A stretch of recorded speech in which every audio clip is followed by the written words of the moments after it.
Liar. Everywhere. On netrootsradio.com.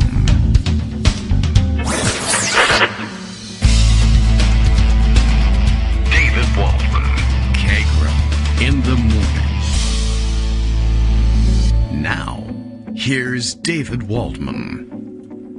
Hey, good morning, everybody. How you doing? It is Monday, December 14th, 2020. Time for yet another show. Time to come out of another weekend. Time to get used to running the show again. Time to realize that I have specifically ordered a product that is supposed to help eliminate the frog in my throat that I have each morning. And I forgot to take it out of the box and use it, so that's good news. The next step, ordering something on Amazon that will help me remember to use this thing. I don't know whether Amazon will be able to find my house. I understand this morning was, or at least earlier this morning, marked by some sort of massive Google failure, and I'm not entirely sure how that might have affected the show, if it were still a problem, or if it is still a problem, or anything like that. No idea how that's going to work. Skype appears to be working. I can see messages from Greg waiting in the wings. I see my messages from Justice, so that appears to be good news. I woke up this morning and saw via Twitter that there was something wrong with Google and Gmail and all the associated products, and I thought, I don't know who owns Skype. I don't know if that's going to affect Skype. I'll look it up. Oh, how will I look it up? Well, I'll have to go and find some other method. And anyway, then I got distracted and yada yada, and so on and so forth, and here we are. Much to discuss today, a lot of things happening, a lot of important events, a lot of less than important events that are still somewhat interesting to be rounded up from the weekend. It is, of course, it's a number of things. It is Electoral College Voting Day, which is where most people's eyes are. The contest, more or less, I think settled at this point. Can we say that? I mean, I don't know. I'm taking the lead of the major network news discussion shows that apparently think it's perfectly fine to have people on from, both sides, Republicans and crazy Republicans, who can come on and say, well, gee whiz, I don't know, I'm afraid to say that Joe Biden actually won. But okay, so today we sort of make it official, except that Republicans continue to insist that they're going to object to these things on January 6th, and of course all the time in between, and who knows what else they'll do. I understand much of the Michigan Capitol complex in Lansing is closed down today due to credible threats of violence. The electors, of course, would ordinarily be, and I guess still will be, meeting in Lansing, but I guess they're closing all the buildings around them so that they can go ahead with this and still secure some sort of perimeter for them to do their work, and I guess it's easier for them, the security folks, if there's no one buzzing around the rest of the Capitol complex buildings. So that's kind of where we stand today. Related note, of course, it is 12/14. December 14th is anniversary of the events in the Sandy Hook School in Newtown, Connecticut, and I'm sure that Greg will want to make remarks on that at some point, even if it's just to recognize the fact that we're now 8 years down the road from that. Having elected a new president and him setting forth his agenda going forward, I guess, big question mark, behind some other also very large question marks about his agenda and what we're going to be able to accomplish with Republican obstructionism to deal with. Lots of questions about where do we go from here on the issues of guns, and they are multiple issues, so we can, I suppose, begin pondering some of that. But yes, big news of the day is the Electoral College meeting, and we'll get a chance to view that if you want to view it live. It happens after the show. We appreciate the Electoral College pushing things back a couple hours so that they don't conflict with this very important show. Lots to round up also from the weekend. There was craziness happening in Washington, D.C. as the Proud Boys and other weirdos, many of whom were wearing kilts, and there's no problem with wearing kilts. It's just these were extraordinarily ugly kilts, and they did some extraordinarily ugly things with and in those kilts. including apparently, I don't know whether any of the kilted people were involved in this, but lots of fighting and stabbing going on in the Washington, D.C. area over the weekend.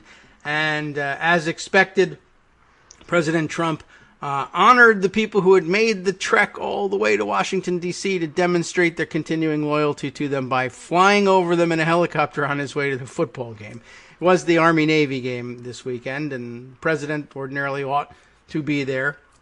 And he did make sure to plant himself unmasked in the middle of a fully masked crowd, and I'm sure everybody really, really appreciated it, and that was lots of fun for all involved. Okay.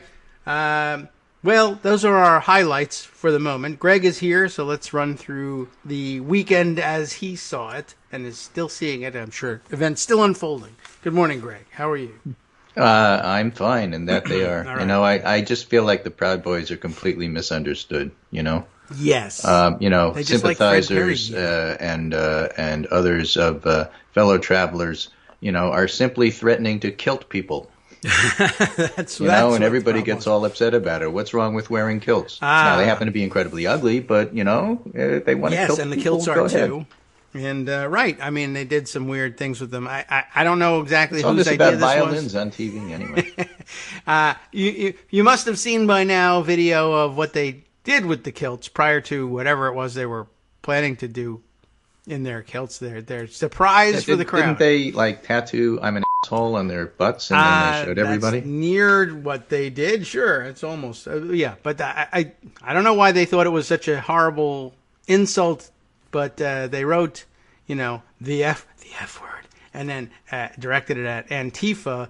And I presume it looked to be like, you know, semi-permanent Sharpie type magic marker on their butts, on the one letter per cheek, and then flipped up the kilts and showed everybody, and everybody said, lots of questions about that, including who put the letter the bottom in line there? is, you know, and we're talking about bottoms here. Yes.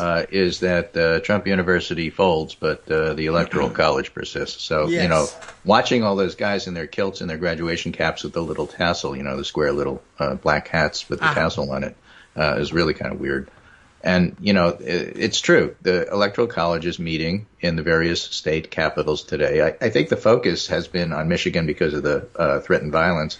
Yes. And also Georgia because of the split in the Republican Party. So it's happening everywhere, though, all 50 states, Alaska and the lower 49.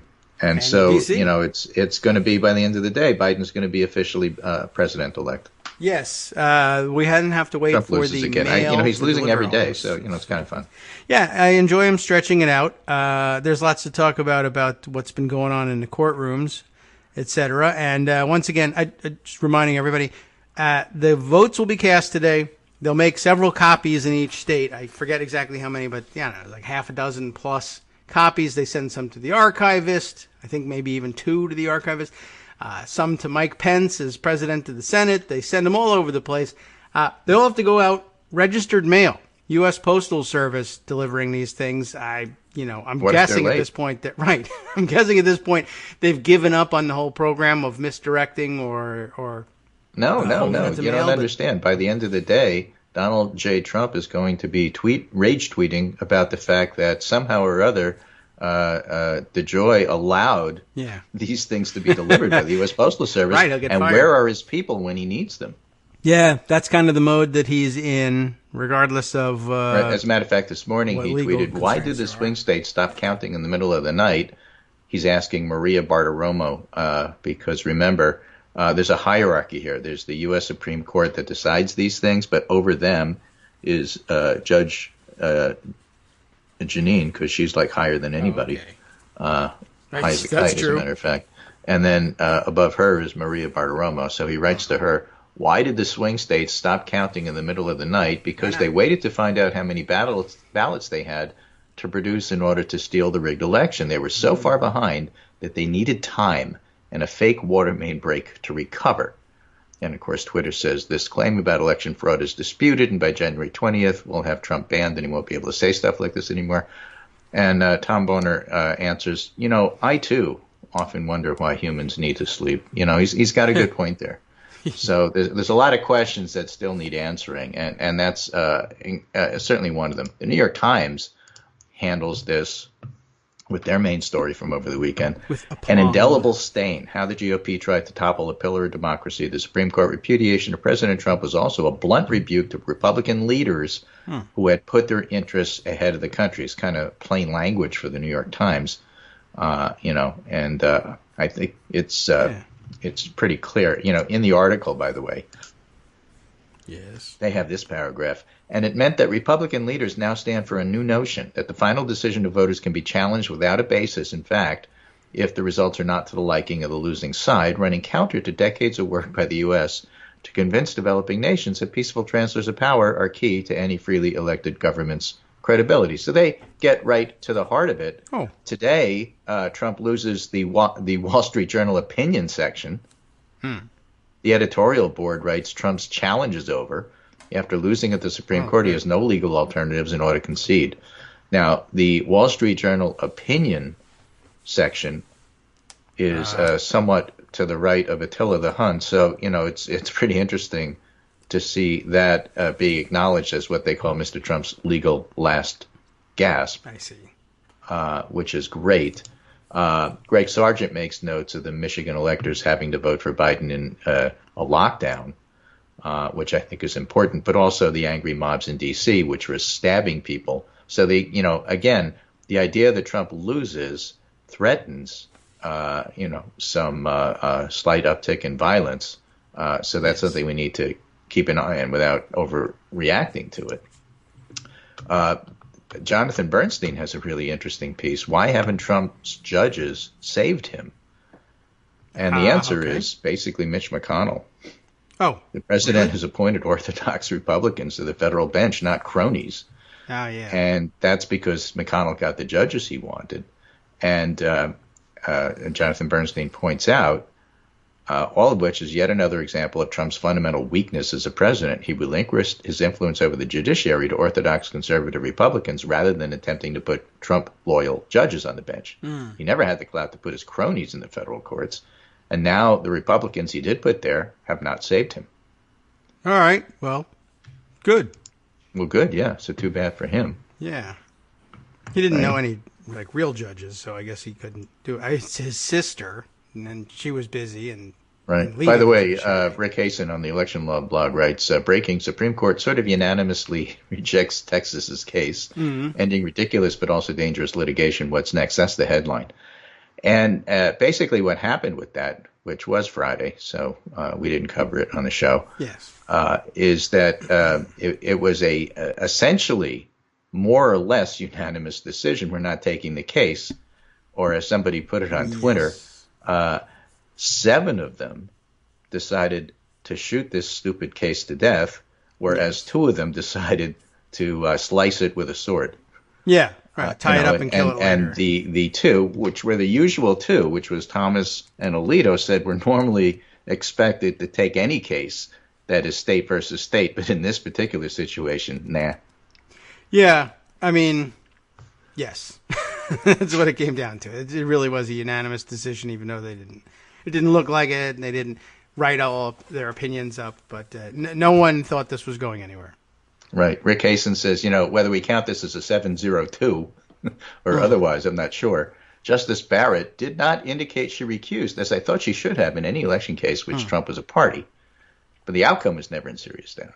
And I find much solace in the fact that not just the Supreme Court, but courts all over the country, all across the nation, with both Democratic and Republican judges, held the line for the rule of law, and that's something really to celebrate. But the fact that 18 attorneys general and 126 members of Congress, all Republicans, could line up behind this outrageous Texas case is horrible and bodes ill for the country for years to come.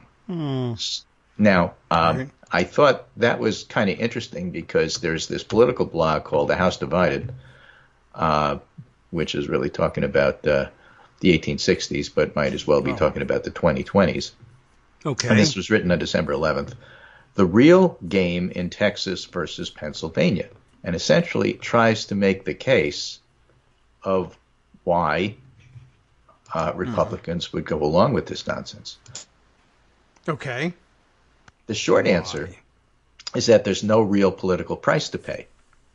by signing on to it, they say, okay, fine, we're with Trump, leave us alone, you people who are threatening to shut down the Michigan elector vote today, leave us alone. And we depend upon the Supreme Court to save us from this nonsense. So by signaling assent, we get some points with the people who have to vote for us later.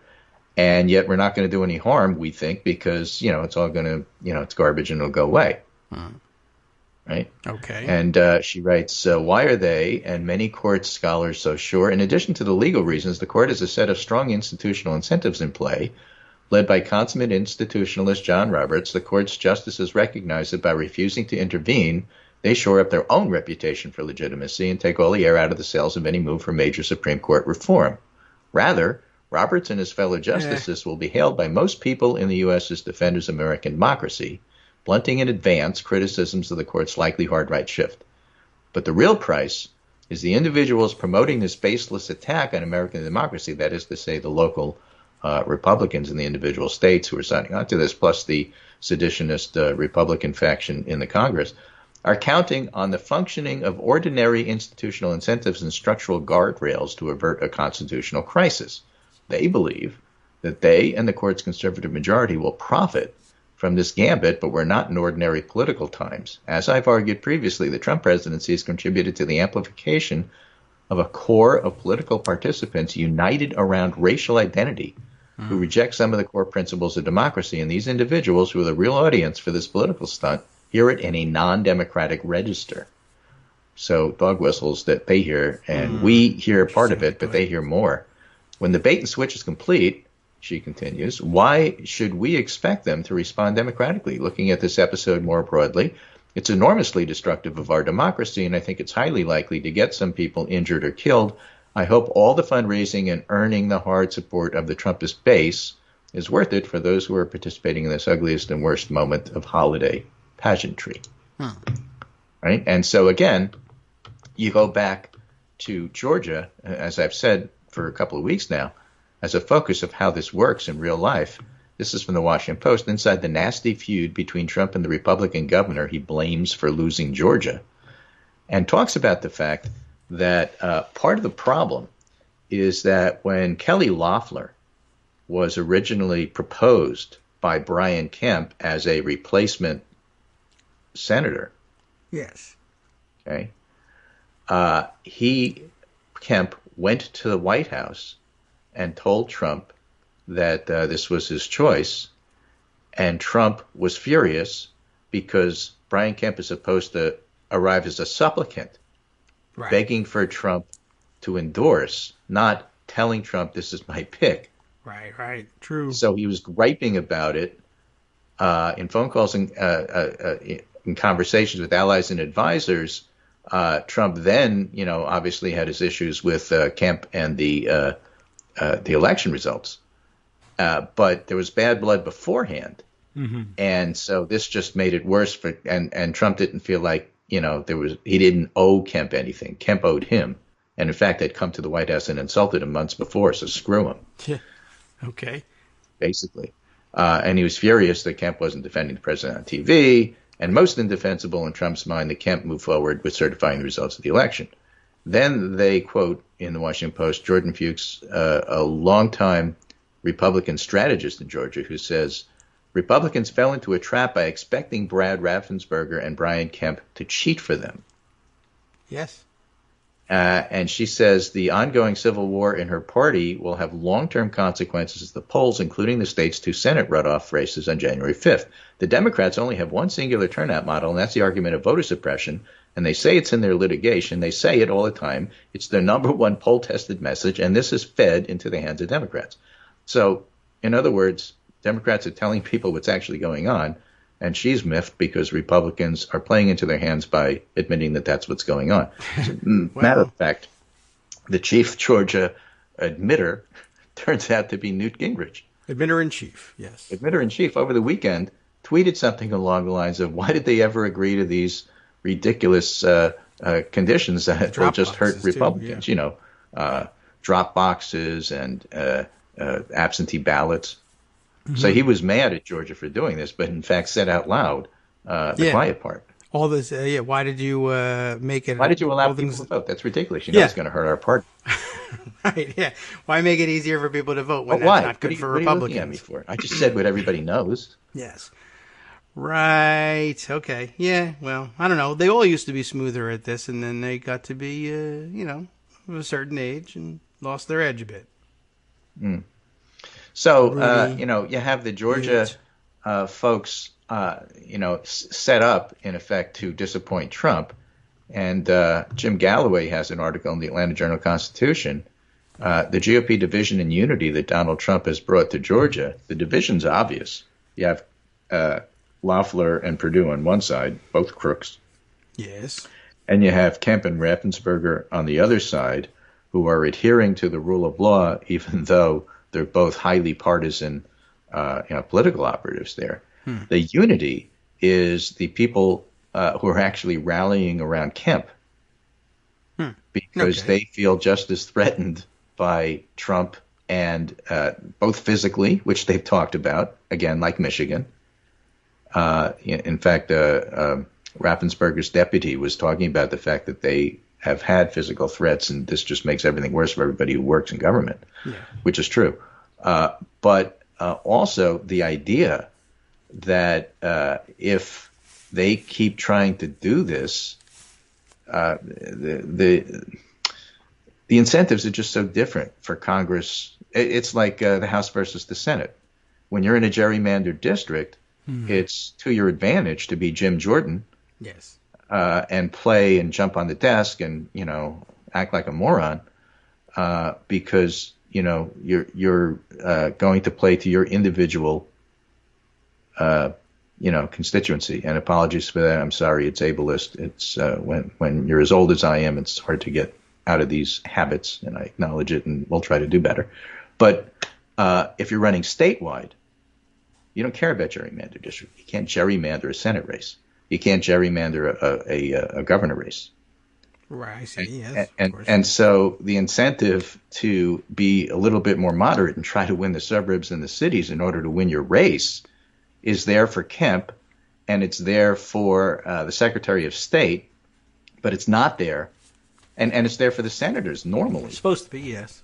Which is why Loeffler and Perdue are so, bizarrely doing this. Well, that's why they're having such a hard time. They're in runoffs. Yes, that's why they're having such a hard time, and they're not running away with the race like you'd normally expect Republicans to do in Georgia.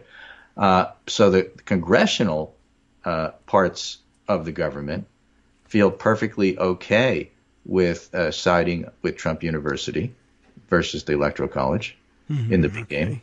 And the senators and the governors tend not to be that way. So Doug Ducey in Arizona and Brian Kemp in Georgia are on the side of the Electoral College. And, you have Trump mad at them. So you really have the situation where it is a House divided in Georgia, but somewhat united around Kemp. And that means, even if it's for their own, political interests, and that means you have extremely competitive races that Democrats could win with both Ossoff and Warnock. Yep. And that's why, you talk about Republican obstructionism. Well, maybe not. We'll have to see, because we don't really know what the outcome of the Senate's going to be yet. Right. Yeah. Well, we do get to wait and see. How exciting is that? More voting. Yeah. Hey, there's even polls. Yeah. Oh, right. That's probably true. We haven't even talked about that in a while. Well, the polls say that Warnock is leading by slightly more than Ossoff is leading, but that they're both leading by a tad. The Ossoff one is really close. The Warnock one, not so much, and that's because Kelly Loeffler is basically a Marco Rubio-style android who just repeats democratic socialism, democratic socialism, democratic socialism, and kind of stuck the old long playing records, with a slight crack in them that just keeps playing over and over and over. The record stuck, and that's Loeffler. So she's not doing as well. Perdue is keeping his head down. He's a bigger crook, but a more polished one. And yet the local stories about his stocks and other ways that he's, for example, not showing up at debates, certainly have to hurt him to the point where, he's not running away at this race and he's an incumbent. Loeffler is like McSally, never elected. But Perdue, is just a surprisingly weak candidate. So we'll see. Oh, yes. Well, I guess we get that chance to watch.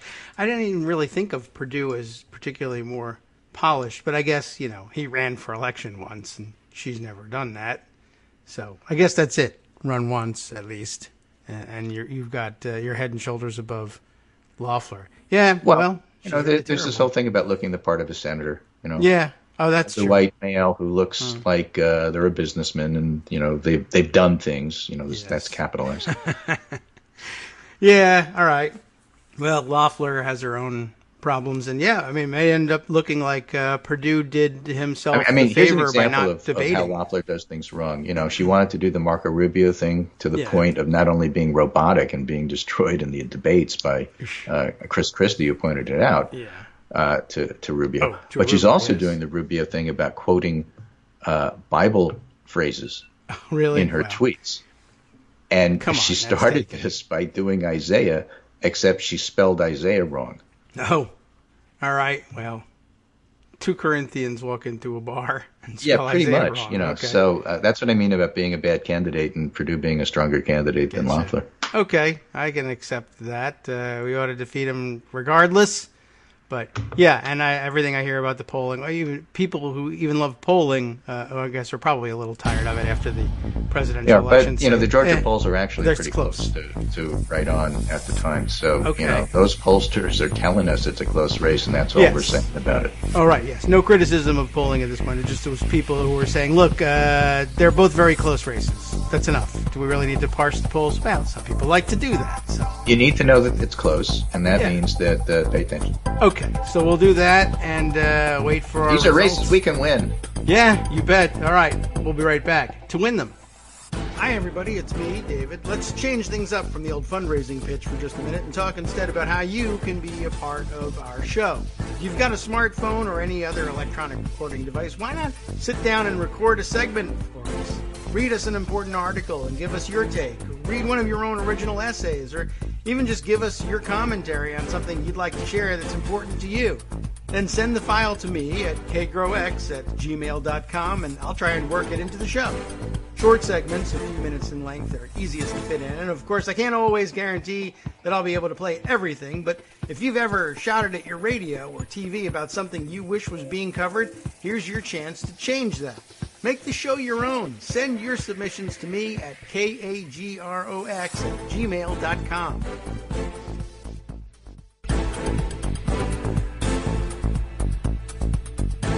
Welcome back now to the Kagro in the Morning Show here on Netroots Radio. We continue on. Greg Dworkin's still with us, rounding up our weekend. What's up next here? What have we done? Well, the other big story, and yes, I do acknowledge 1214. The families in Newtown are certainly, having things to say. Their words are far more important than my words. But here we are going into yet another administration, and we'll see if we can do something about, helping to begin to fix that problem. Right now, it's going to take another administration because you don't expect anything out of this one. The other big story, of course, is the pandemic and vaccines. Today is the day that the vaccines have been shipped and they're arriving in hospitals. They'll start going into people's arms tomorrow. Okay, why not today? I don't know. Scott Gottlieb, who is former FDA commissioner, but also on the board of Pfizer, had some very interesting things to say about the vaccine. Interesting thing number one is that he confirmed that the U.S. declined Pfizer vaccines in November. That is to say, they didn't go for the second round of you can buy these, assuming that they work, and you don't have to commit money until we prove that they do.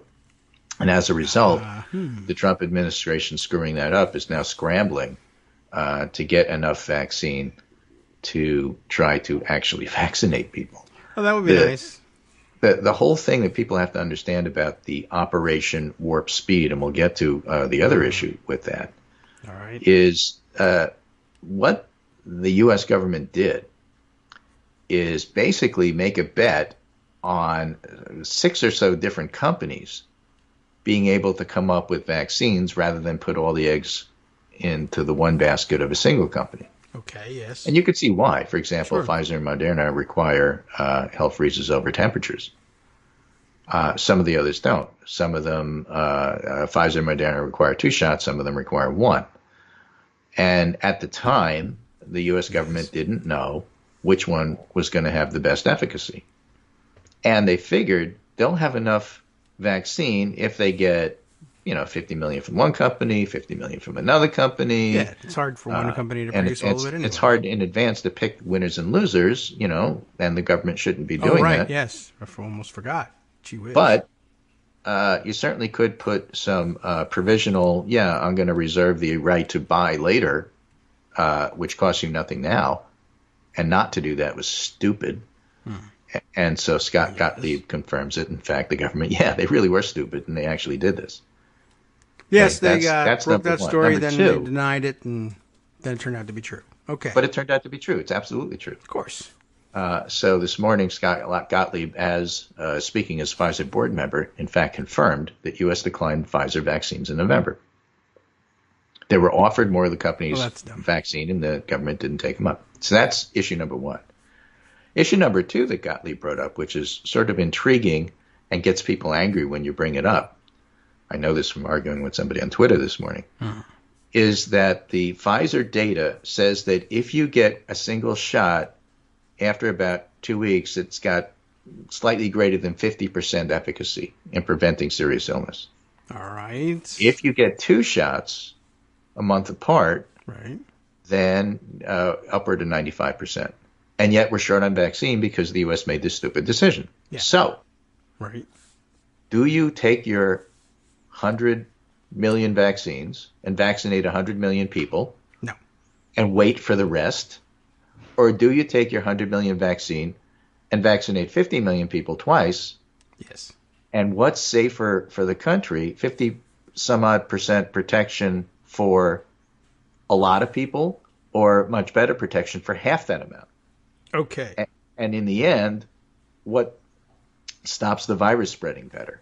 And the answer is we don't know. Okay. Gottlieb is actually advocating for everybody should, don't save it. Give everybody a shot now. We'll worry about the other one later. Well, I don't know that I mean, I hope if he's saying that as a, you never know. Is he saying it as a scientist? Is he saying it as a Pfizer board member? I don't know. Right, and there's an argument to be made there. The better argument, I think, at the moment, without data, more data, is that, it's better to just vaccinate the people in the traditional way. And that's what the advice is right now. That's what I would from CDC. However, this is where models come in, and this is where the epidemiologists can model this and give us an idea of, in the end, which models give us better control of spread. Yeah. And so, I'm just saying it's but they the fact that assume Ron DeSantis in Florida is suggesting everybody should get 1 shot immediately gets dismissed because it's Ron DeSantis. Yes. There's actually an argument behind it. He's probably wrong, and he's certainly not the person who should be saying it, and the fact that he says it makes me doubt it even more. But there is an actual argument behind it. This is not the herd immunity thing. I think I understand the idea. It's, it's not hard. Crazy. It might be wrong. It's not what we're going to be doing. But it's just another thing for people to get really mad and fight about. Okay. I mean, really mad. I'll do that. I'll do that later. I'll fight about it now, and I'll get mad about it.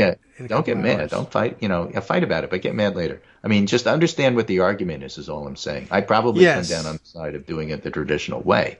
And this is where I'm going to look to see, CDC actual professionals, now that all the political hires by Trump have been either fired or sidelined. Yes.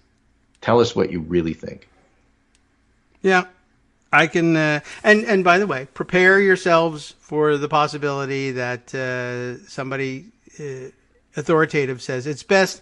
You never know when those second doses are going to come. If you've got them in hand, make sure you get the people you are able to vaccinate completely vaccinated. And then if you get more, great, restart the program. And if they come back and say, well, we actually did the math, and if you think about it this way, it actually works. You can't. Yeah, don't do what the anti-maskers did. Oh, my God, they changed their mind. That means we don't trust either decision and don't do either one of them because something reasons. Oh, they changed their minds about masks, therefore masks don't work. No, yeah, in the interest of transparency, really. people should really understand what's going on. Now, again, I mentioned Operation Warp Speed. The other thing that it means to rush to market is that you don't have the opportunity to answer some of these questions before you bring out the vaccine. Now, here's another question that hasn't been answered yet. All right? What if you did give everybody a single shot and then vaccine became available from a different company? Yes. Do you get your first shot with Pfizer and the second shot with Moderna? Must you, if you got your first shot with Pfizer, only get Pfizer for the second shot? Nobody knows the answer to that because nobody's looked at it because they didn't have time. Right? Yeah. So this is what happens when you, quote, rush things to market. It's not that it's not safe. It's Right. not that it wasn't transparent. It's not that political pressure changed what the scientists are thinking. Right. It's that there were important questions like one shot for everybody versus two shots for some, one vaccine versus another one as your second shot. These are important questions that do need answers, and we just don't have the answers yet. Okay. Yes, I can understand why we wouldn't get that answer yet. We didn't have the vaccine. We didn't have time to ask the things. question, right? Yes. What about kids? How come we don't have kids in the studies? Kids should be in the studies, but kids are going to be excluded. This is for 16 and up because we didn't have time to put kids in the study. Oh. Well, we should have had time because we knew right at the beginning it was safe, so you should have started studies with kids. Okay, but we didn't. Yes. So now we have to. But that's what happens when you rush stuff. Yeah. It happens, I guess, probably even when you don't. But, okay. Yeah, lots of questions. I did wonder about that. My assumption is you can't mix and match your vaccines. I mean, if you're asking me and you're like, I don't have any evidence, what do you want to do? I want the same one I had before and I didn't die. Evidence, schmevidence. I went to CVS, and last month they had Pfizer, and this month they had Moderna. Did I ask? Yeah. I just said I came for my second shot. They gave me a second shot. And then I found out a week later it was a different brand. Does it matter? I don't know. Yeah, well, that's how it happens. Yeah. Well, okay. It's not like people go in there and say, look, here's the lot number from my first one. I want something matching in the second maybe one, you but should. the same lot. I'd want it. But okay. I don't know if I'd get down to lot number, but probably a good idea. Unless, of course, this stuff has to be from your first shot. Stored at health reasons over temperatures. What happens if there's a power failure for a few minutes? And then, I got this new Google stuff that freezer certainly didn't. And I got this old stuff, but we had this power. What should I do? It's simply not a trivial thing. We talk about distribution issues all the time. Yeah. But it is not a trivial thing to do this at a scale to vaccinate, 330 plus million people, or whatever the U.S. is up to these days. Right. Especially if the White House is stealing shipments of vaccine for itself. Right. Which Meanwhile, while all of this is going on, again, why are these urgent questions and not academic questions, whether you get one shot versus two shots for some versus all and all of that? More than academic, because the numbers are just staggering. In South Dakota and North Dakota, 1 in 1,000 people have died. Yes.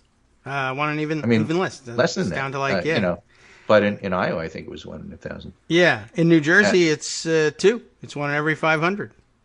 So the idea that, okay, well, it's just an academic. Well, it's not. We're looking at death on an incredibly grand scale here. And so to ask these life and death questions, it has some urgency behind it. It does, of course, right. Like I say, Trump, though, preoccupied with, can I have it right now? Can I have it first? Can I have it before everybody else?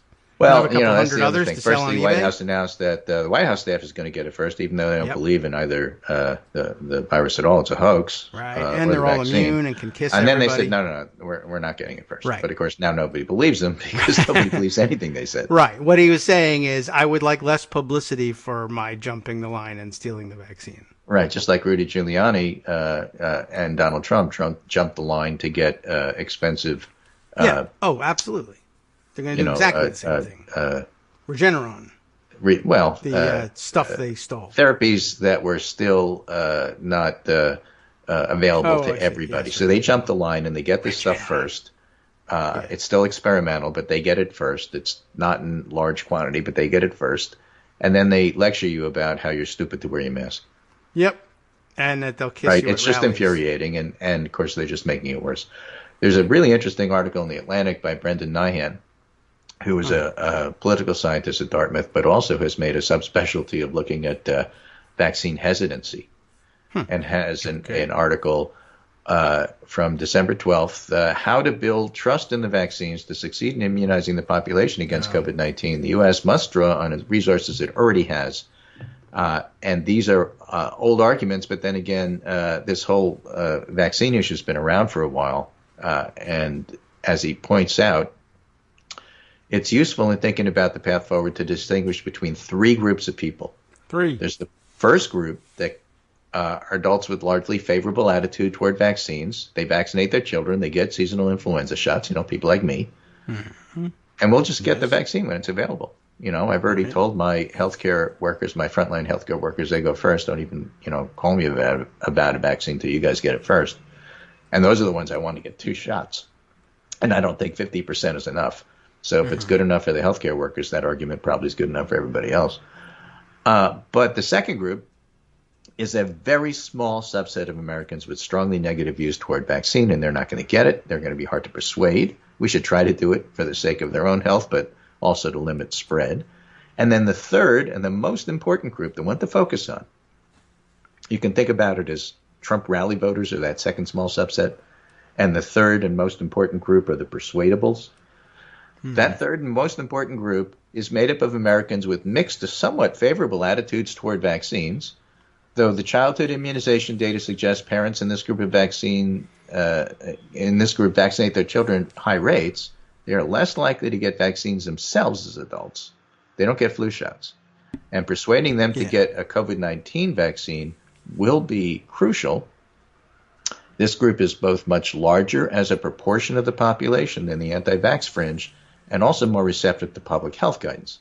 That's why you need a CDC that people trust, and Trump ruining that trust is where it shows up in terms of the kind of harm he's done, not just with the deaths and not just with the lack of empathy, not just with the anti-mask stuff, but with the idea that what you need to persuade the vaccine hesitant, this third group, is public health people with a good public health guidance message. And Trump has ruined that trust.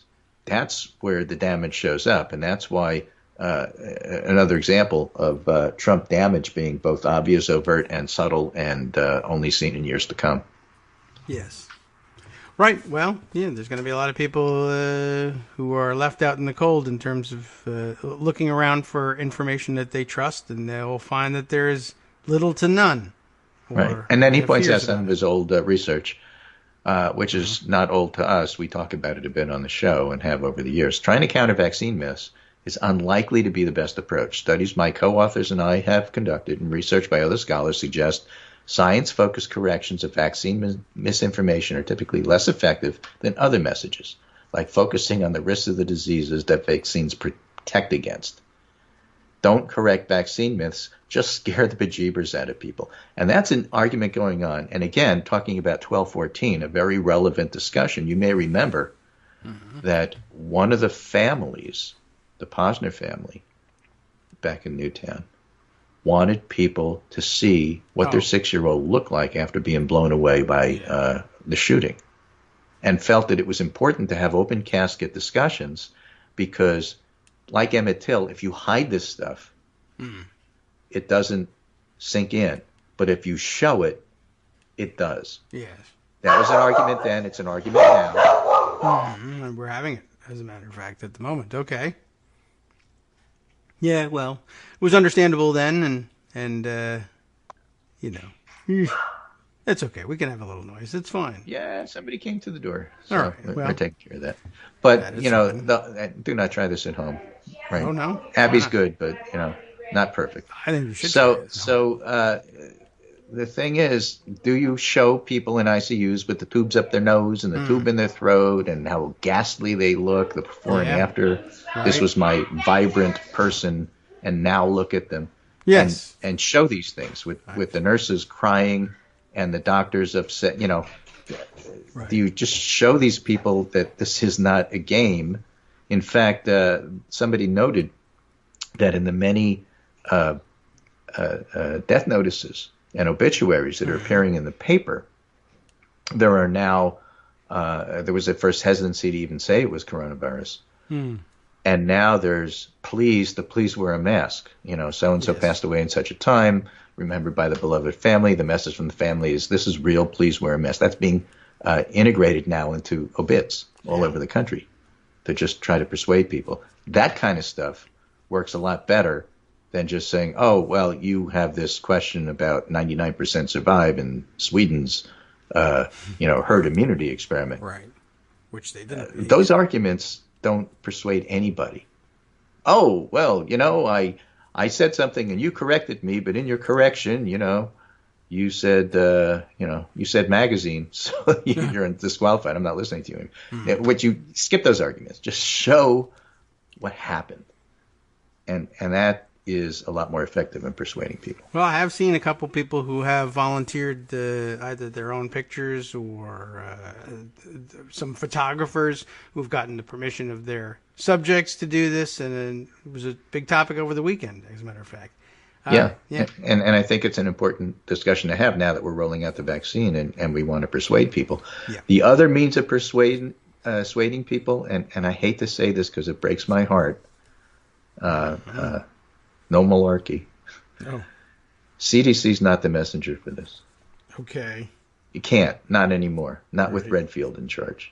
Not with what they did. Mm-hmm. Okay? This message has to come from Tony Fauci.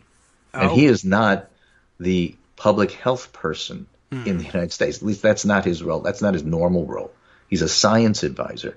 Yeah. Right? Okay. He's out of NIH, not public health.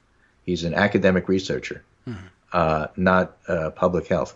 He's very good at it, don't get me wrong. He's extremely talented, and he's been working with public health people for decades. He knows his stuff, and he can certainly give a message, knows how to message, and so on and so forth.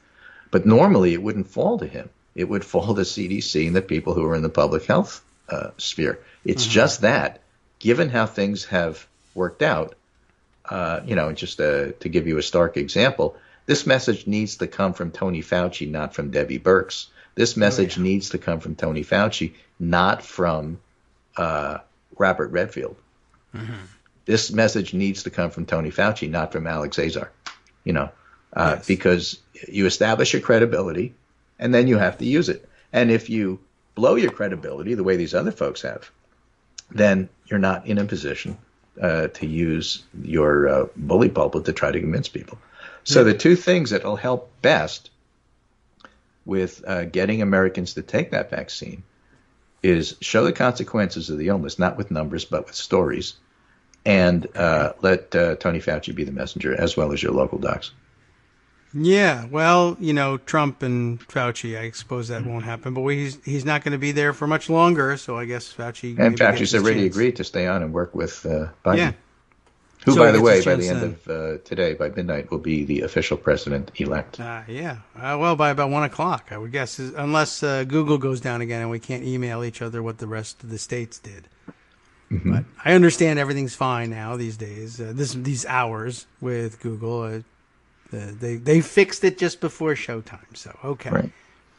Everything fine there. Speaking of Redfield, though, I did see something over the weekend that I thought was of interest, a long video interview with him, but the pull quote example that I saw in there was that they were discussing the upcoming, or I guess we're in it now, flu season, and I guess I've been wondering about this for a while now because we're all hoping that others will walk around masked. There's a lot more mask usage and certainly a lot more hand washing and more attention paid to virus transmission. And you're saying the flu season, so I guess so far it's a little early still, but I guess they're anticipating a much less problematic flu season because of all these other measures people are taking for coronavirus, which are good on suppressing flu transmission as well, but pointing out that despite all of these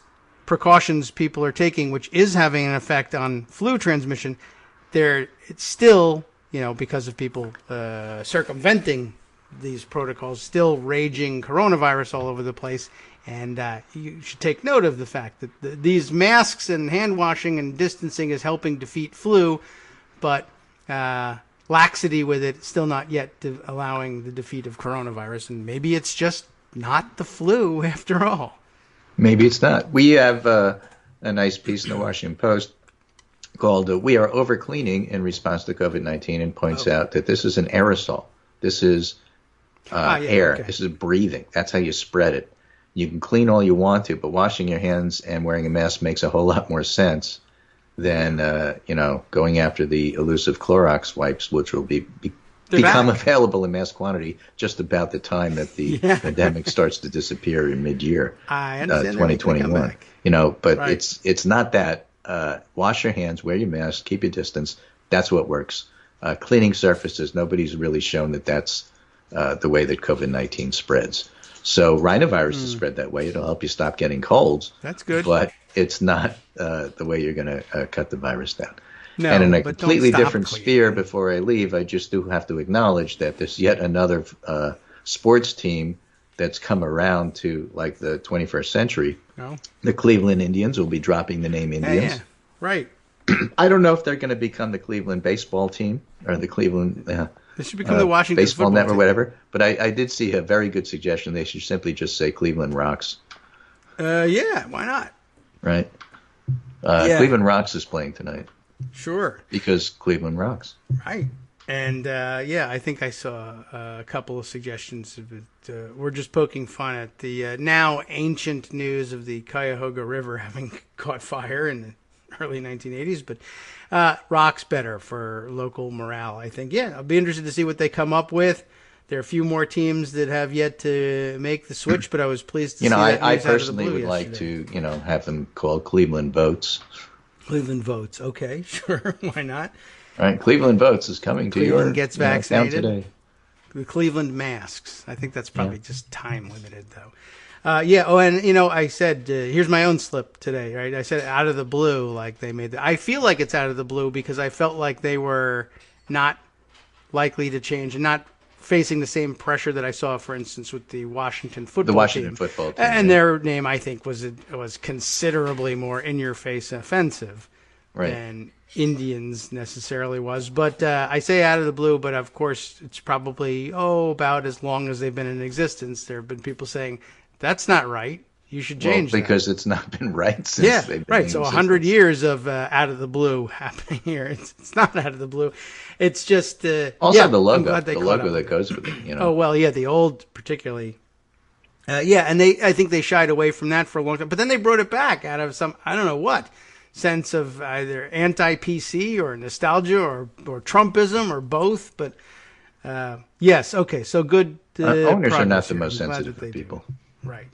So glad to see it. Then I saw some people discussing what Atlanta needs to do. Part ownership in a women's NBA team. Yes, and they can't stand her, and with good reason. But the good news there, and more progress on that front. And congratulations to people who've been working on it for 100 years. We should at least acknowledge literally. that. Yes, and say hi, Cleveland, to all of our Ohio listeners. Sure. We'll still watch your baseball and everything. Call it, I was going to say, call it whatever you want. No, well, within reason, let's say. I mean, we've let you do it your way before, and it's been kind of offensive. So, all right. I'll be pleased to see what they come up with. Anyway, that's my segment for today. Good. Just trying to sum up as usual, chaotic weekend because chaos has been the hallmark of this administration since day one, which, of course, we pointed out here. And we'll take credit for it. It's copyrighted. All right, good. TM. Finally, all the money will start rolling in. It's about time. I never, I'm not a lawyer. I don't play one on the internet. I never really understood the difference between trademark and copyright. But either way, would you like to do an hour on it? I've got time. Well, you got a whole second hour. You can always do that. I will tell everyone. All right. Well, I took a class. It takes about 5 seconds, in law school to see the difference. But all the nuance is what fills up the rest of the year. So exactly. But they teach them Well, in the same course. You have a sufficient second if you ever want to go ahead. Okay. Right. So take care, and I'll talk to you on Wednesday. All Abby right. has figured out who was at the door, and it wasn't anybody that was bad, and so she got pet, college. And that's why she's quiet now. Okay, very good. And she voted for Biden as well in the Electoral College, and I didn't realize they were a traveling band, but, maybe the Capitol was locked down. Yeah, well, if you can't go to them, they will come to you. Right. Take care, and I'll talk to you on Wednesday. Okay, will do. Stay safe, wear your mask. All right. Over your nose, even. Yeah, get vaccinated if you can do that. Get a job in the White House if you can't get vaccinated. They'll give you one. Right. They'll give you 2, maybe 10 you can sell on the internet as well. Yeah, they'll give it to you all at once. They do it so much better. Okay. Well, all right. So we'll see what comes of that. My guess is they'll be stealing plenty for themselves as it is. And all right, we'll talk to you on Wednesday. And it's okay to hop out. I mean, if we can have Abby barking on here, we can have the little beep boop of Skype too. Remind us that the internet is working. Mm-hmm. So, all right. Let's see. I don't think there's anything else that I can squeeze in before you go. So we're just we gotta wait. Still, we still have time. Still another minute before we get to duck out of here. Yeah, I don't know if there's anything that's like a 1 minute story that I can even bring up. Let's see. Anything else? You know what? I had another vaccine. Oh, I got item. one. I got okay. one. Yeah, all right. Okay. The Appomattox County Republican Committee is censuring Representative Riggleman. Yes. Weeks before leaving office for officiating same-sex wedding, denouncing Trump's refusal to denounce QAnon, claiming his claims of voter fraud false, and more. Yes. Okay. That is so a good, frame the censure, put it on your wall. That's a great thing, Representative Riggleman. Sure. You need some sort of keepsake, I guess, on your way out the door. We enjoyed being able to pronounce your name once in a while, but you're done now. All right. Yeah, frame it for yourself. Boy, so much for the... all right, whatever. So much for the tolerant left, as they say, except, of course, they're on the right. All right. Thanks, Greg. That was a good 1 minute blurb. See you on Wednesday. All right, welcome back now to the Kagro in the Morning Show here on Netroots Radio. Now I have to figure out what do we have that can take an hour to read. At least we can preview for you Wednesday's show all about copyright and trademark and the subtle differences between them. We could probably do that at any point. Let's see. Another big story in addition to, the Michigan Capitol complex being closed due to threats ahead of the Electoral College meeting. The denial / acknowledgement / lies from the Trump White House about everything. About having screwed up the additional purchase of vaccine units, and similarly the same denial / non-denial / see if you can get this done, even though we're going to say that we disclaim it, story about them grabbing vaccine for themselves. It was really, it was pretty clearly weasel words, I thought, from Trump anyway, when he intervened and said, no. We're not going to be stealing vaccine off of the truck for ourselves. We'll take it at some later time, like 10 seconds later than we said we were going to say it. It's not by any means a commitment to it. And, when Trump says anything, he means the opposite of what he's saying. So, what were his weasel words? Are they quoted here in this CBS News story that I had put aside?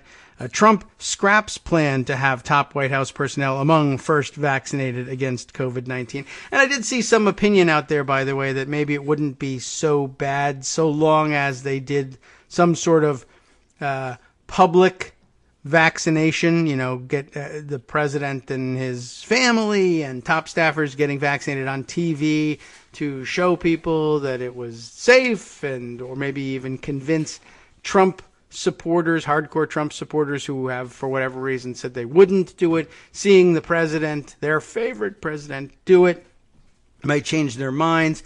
But, again, if these are QAnon type people, they're obviously, he's getting a fake vaccine. I know he's not getting the real vaccine because, one thing, the real vaccine will kill you, and two, he's immune anyway, and so he doesn't need it. And that was actually part of what made the idea of vaccinating the White House folks first so galling, even though there was a public, that public lesson to be learned. But I never really believed that they would do that. That is, recognize that a public service could be performed and then perform it. That's just beyond the Trump people. They weren't going to do that. And two, the crazies would invent their own excuses for not getting it. So on balance, I thought, no, I think screw them. They've claimed to be immune because they've already had it. Trump has bragged that he could have gone to one of his rallies and kissed everybody in the audience. We don't know if that's the case, of course, because he recovered from his alleged bout with COVID-19 through the use of these monoclonal cultures and heavy steroids, and it's not at all clear from either or both or the combination of the two that he would have developed any sort of natural antibodies and natural immunities going forward. So we don't know how immune he is. They continue to have super spreader events going on in the White House and elsewhere. So they really just don't deserve the benefit of this vaccine. It's almost wasted on these people. On the other hand, people said, well, if they absolutely insist on going forward with these stupid events, the scientific slash altruistic, I guess, side of us says, well, if we're looking to prevent spread, maybe in a sense, the super spreaders are the people that we want to hit with the vaccine first so that they can't be super spreaders. It feels unfair because, of course, all the people who have been as careful as possible in the hopes of outlasting the virus until the day the vaccine became available are the more deserving morally, but medically, statistically, mathematically, does it make sense to follow our moral guidance on that when we could instead be vaccinating the people who are the biggest problems with all of this? I don't know. So it makes for an interesting ethics class question. Just, I don't know, not one for us. Because I'm like, all right, if they're going to get the vaccine first, stick it in their throat. You put it in their eyeballs. That's all. Screw these guys. Why do I want them protected from anything? But, okay, maybe that's not the way to really handle things. Anyway, where's Trump's weasel words? Yes, right. Trump said Sunday he was reversing an administration directive, which, by the way, where does a directive like that come from? An administration directive to vaccinate top government officials against COVID-19, while public distribution of the shot is limited to frontline health workers and people in nursing homes and long-term care facilities. And I guess here, too, under a normal administration where they hadn't been grabbing everything that isn't nailed down with both hands, that is to say they're doing the grabbing with both hands. I don't care how many hands you use nailing things down, but it's better if you use two. But for an administration that's been stealing everything it could, the idea of going first was just repugnant. Whereas normally you'd say, maybe for the good of the country, if you had a competent president who was really directing things and doing a good job of staying as on top of the situation as possible, I'd say, yeah, you don't want to lose that. Vaccinate that guy. Besides which, the role of the presidency, he's out and about a lot, and there's a lot of risk involved. He's going to see and interact with a lot of people. Maybe it's best if he gets vaccinated. But again, this guy stealing everything already, it makes it difficult to swallow. In addition to which, of course, in this administration, quote unquote, top White House officials includes his daughter, his son-in-law, maybe the rest of his family as well. Well, they're in close contact with the president at all times. And, again, under a normal administration, you'd say, well, sure, there too. All right. Normally the president's sons, daughters, in-laws, what have you, don't have roles in government, generally speaking, but they are in close contact with him for family reasons, and maybe they too ought to be vaccinated. And you don't begrudge necessarily the president's you would if you're from the opposite party, I suppose, but normally you don't begrudge the president that kind of health care because you recognize he's a important guy, which I think was the theory behind giving him the Regeneron therapy so quickly. But of course, Trump very, very soon thereafter acted out with it and made it an issue by basically bragging that he had been able to get this stuff because of how important he is. But don't worry, of course, he would give it to every vulnerable American senior for free immediately. And of course, I've updated you daily on that, and we're over something like 87,000 deaths since he said he was going to do that. And the only people that anybody knows of that have gotten it has been his team. He got it. Rudy got it. Ben Carson got it. Chris Christie got it. Nobody else can name any other names that has actually gotten this stuff. And I don't know. Somehow it hasn't sunk in.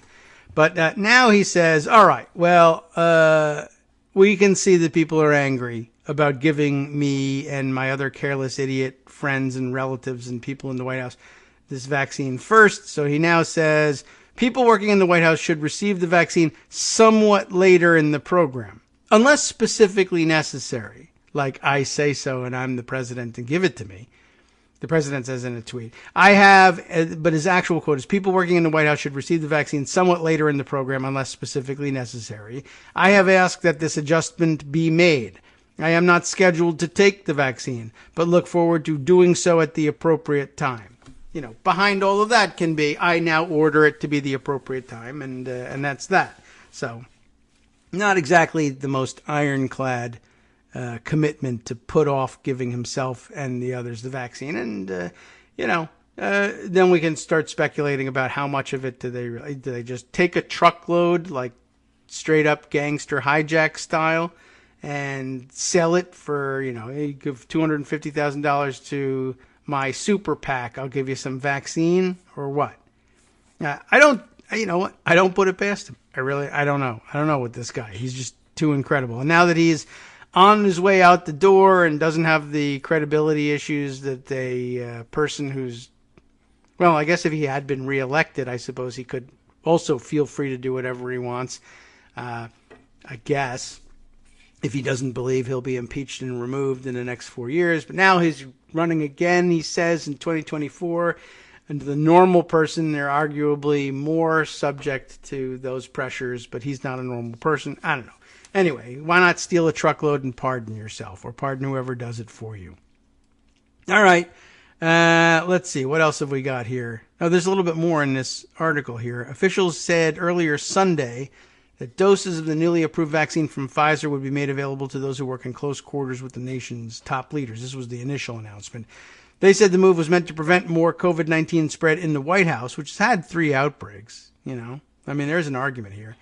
And other critical facilities. Trump was hospitalized with the virus for 3 days in October. Senior officials across all 3 branches of government will receive vaccinations pursuant to continuity of government protocols established in executive policy, National Security Council spokesperson John Ulyott said. The American people should have confidence that they are receiving the same safe and effective vaccine as senior officials in the United States government on the advice of public health professionals and national security leadership. That was the extent of the initial quote. I don't know whether anybody was going to be taking these things in public and thereby reassuring the rest of us. I guess we were supposed to believe that if officials really would get their vaccinations across all 3 branches of government. But again, here too, I don't put it past Trump to say, screw congressional leadership and screw those Supreme Court justices who wouldn't do what I said. Let's delay their vaccines. And to hell with him. And he still may do it yet. And still may grab vaccine for himself. I don't really believe that he's really pushing it off at this point. Also, no word, and this is discussed in the article. Let's see, is there anything here? It just says aides to President-elect Joe Biden have been discussing when and how he should receive the vaccine and have been working to establish plans to boost virus safeguards in the West Wing when he takes over. And of course, as they say here, boost virus safeguards in the West Wing to keep the 78-year-old, it's true, Democrat healthy. They're definitely going to have to give some serious thought. I know Greg was just saying maybe we're overdoing it with the surface cleaning, but I guess I'm a little bit worried about like the Trump super spreader miasma just lingering indoors in the White House for well, I don't know how long. And I guess technically, I think they know scientifically it can only live X number of hours floating around as aerosol, but I'd like to know what that number is. And do the windows in the White House open? You've got to air that place out and really clean it up a bit. Take your time moving into the White House, I say. All right, let's see. What else do we have socked away here? There's lots that came to mind as I was reading through that. We'll see if we can do it in a more orderly fashion by looking at what's in pocket. Let's see. Oh, yeah, there's the story of the Cleveland Baseball Organization changing its name. Ah, yes. Almost forgot. The very large story from over the weekend, reported by the New York Times, commented on at least one other thing that I have put away here in pocket. How about this? Russian hackers broke into federal agencies. U.S. officials suspect, wink, wink, in the headline of the New York Times here, in one of the most sophisticated and perhaps largest hacks in more than 5 years. Gee whiz. What's been going on for the last 5 or so years with the Russians? Email systems were breached at the Treasury and Commerce departments. Other breaches are under investigation. Surprising almost no one, I think. The Russians, A, interested in hacking into our government systems, and B, managed to accomplish it during the Trump administration. Who would ever have guessed? We wonder about how sophisticated the hack is and whether it really even is a hack if let's say the President of the United States invites you in or promises to turn a blind eye to this sort of thing. I was looking earlier on for the most dramatic example of what did I think Trump might do if he finally acknowledged that he had lost his bid for re-election. What sort of critical presidential duties might he be therefore persuaded to drop any interest in? And of course, he has no interest in any of them anyway, so it's not far. It doesn't have far to fall when you drop it, I guess you could say. But just trying to think of what could he do in the most spectacular abandonment of presidential duties. And I thought the most ridiculous type of example would be, for instance, the allowing the relatively routine overflights of Alaskan airspace by Russian military aircraft, just testing American defenses more or less routinely.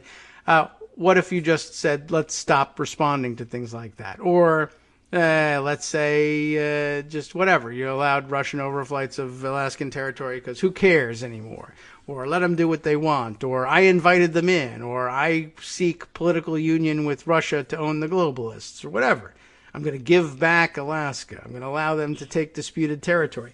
Perhaps a little closer to reality, especially if that's exactly what happened here, would be saying, well, how about if I turned a blind eye? It would be more difficult to turn a blind eye to physical invasion of one of the 50 states. I think, admittedly, that would be difficult, even for Trump. But turning more or less a blind eye or flubbing the investigation, let's say, or whatever, for a cyber incursion, well, that would be a lot more doable because it's your technology frightens and confuses me. I'm just a caveman president. I don't understand this stuff. They say Russia did it, but it could have been a 400-pound guy on on his bed in his mother's basement. What was the line about that? Last time they hacked American systems, or last time we found out about it, and they're hacking in grand style anyway. Let's see what the New York Times has to say about this. David Sanger wrote this piece up just yesterday and updated it this morning, too, with Google down and everything. I don't know how he did it. The Trump administration acknowledged on Sunday that hackers acting on behalf of a foreign government, almost certainly a Russian intelligence agency, according to federal and private experts anyway, broke into a range of key government networks, including the Treasury and Commerce departments, and had free access to their email systems. Which, don't worry about it, no one's working. Officials said a hunt was on to determine if other parts of the government that have been affected by what looked to be one of the most sophisticated and perhaps among the largest attacks on federal systems in the past 5 years. Several said national security-related agencies were also targeted, though it was not clear whether the systems contained highly classified material, because they too have not been working for the past 5 years or so. And, 4 anyway. And what do you know? The largest and most sophisticated attack happens to come on the way out the door, like, you're not going to be president anymore.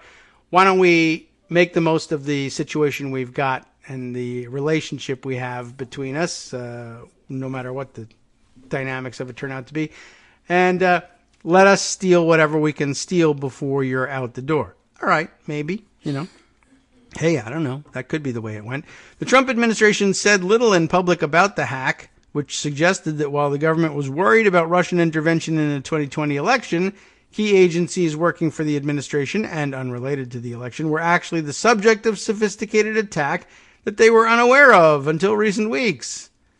The United States government is aware of these reports, and we are taking all necessary steps to identify and remedy any possible issues related to this situation, as John Ulyat again, spokesman for the National Security Council. Busy day.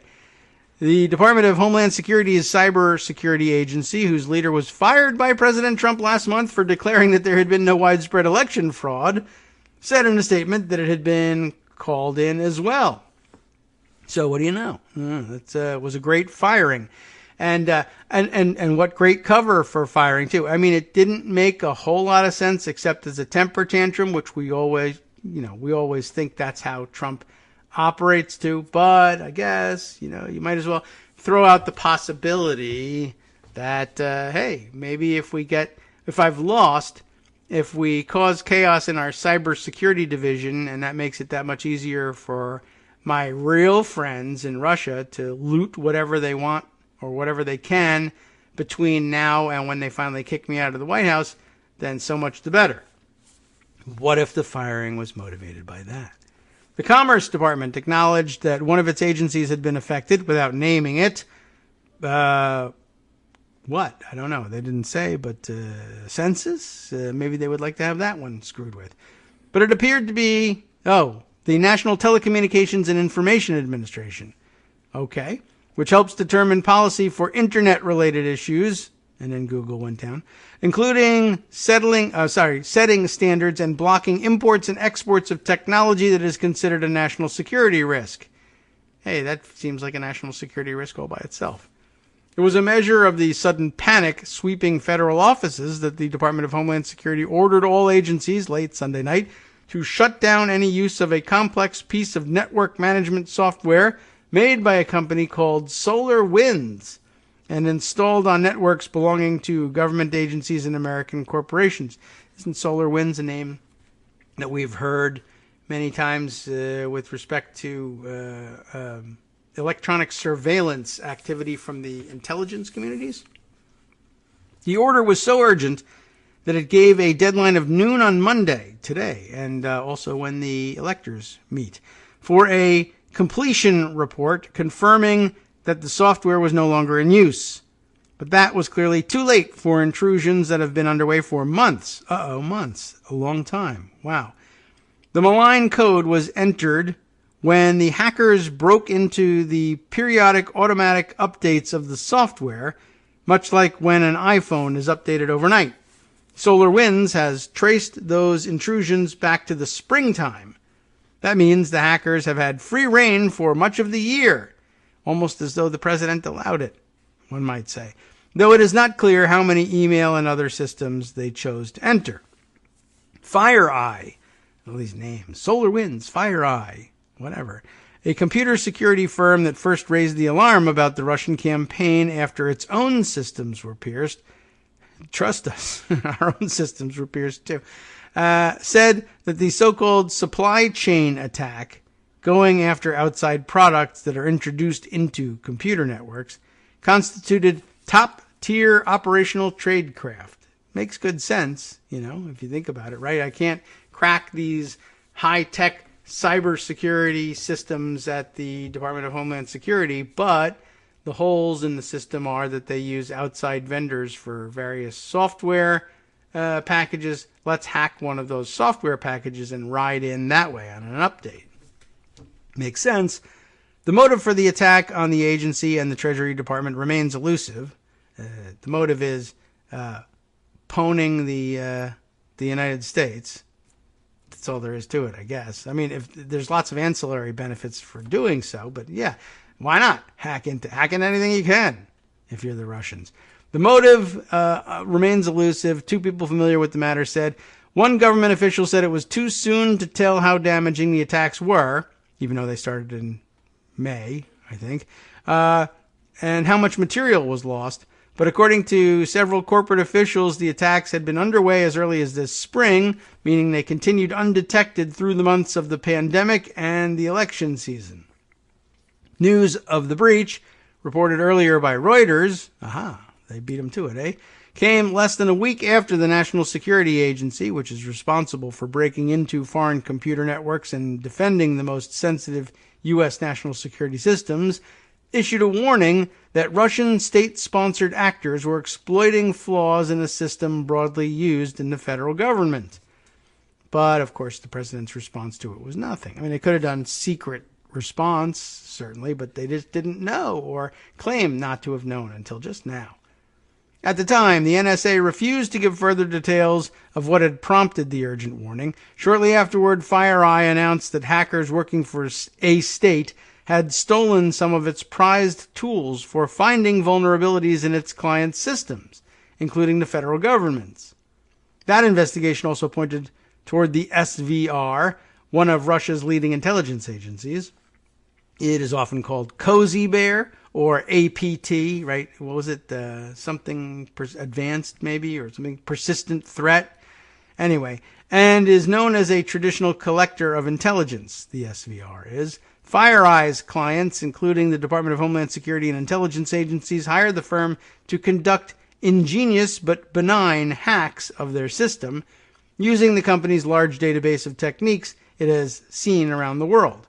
Its red team tools, we refer to that terminology here every once in a while, its red team tools, essentially imitating a real hacker, are used to plug security holes in networks. So the hackers who stole FireEye's tools have added to their arsenal. But it appears that FireEye was hardly their only victim. The global campaign, investigators now believe, involved the hackers inserting their code into periodic updates of software used to manage networks by a company called SolarWinds.